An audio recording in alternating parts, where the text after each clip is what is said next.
First things first, we don't want to get our customers' floors dirty. So we're gonna go ahead and throw that guy into there. Perfect, all right.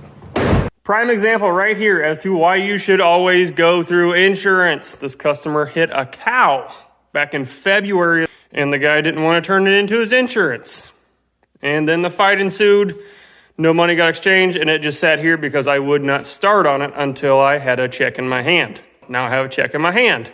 So we're gonna squeeze this guy in real quick and get him all fixed up. This happens to be a 2014 Chevrolet 2500 HD crew cab with the flatbed 6.0 gasser, another Ranch Rig Special. So when he hit this cow, it actually pushed this grill guard back into this hood. I unbolted the bottom of the grill guard and pulled it back forward. Cut a hole in the hood to get to the latch because it was smashed so hard into it. As far as I can tell, there is no frame damage on it, but it did push the fender, wrinkled it, pushed it back into the door. The door is unharmed in all of this, except for a few little scratches and scrapes. That's not a big deal across that edge.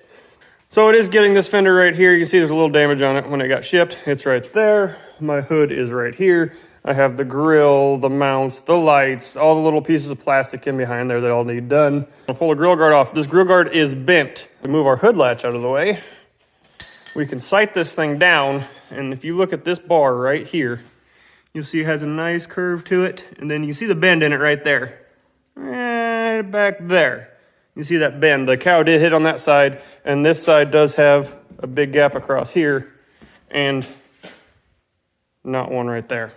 So it did actually move this piece back right here, and you can sight this one down versus that one right there. That one's more straight up, and this one's more pushed back right here. The radiator support looks pretty good, except for right here. We can see this kind of moves back. So let's go ahead and get this thing tore down. We're gonna tear our grill guard off, we're gonna tear our fender off, our hood off, headlights, grill, all the pieces behind it, and all the plastic that might be behind there that's all broken. I would like it noted that as I'm taking this apart, these are not my mismatched bolts. These are 12s. That's a 12, that's a 13. These are more 12s. There was 10s up here. These bolts that somebody's put in before me were not my doing. Like this, none of this was me. All right, I just want it on record.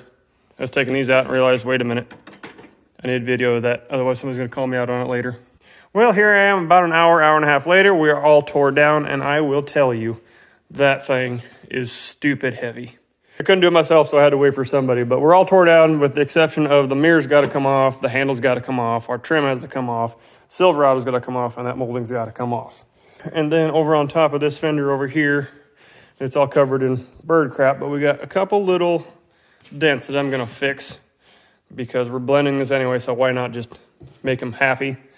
No hidden damage that I could find. This episode's running long. I'll probably edit a lot out, but that's where this one's going to end. So y'all take some lessons from this guy. Always go through insurance, and y'all have a good one. We'll see you on the next one.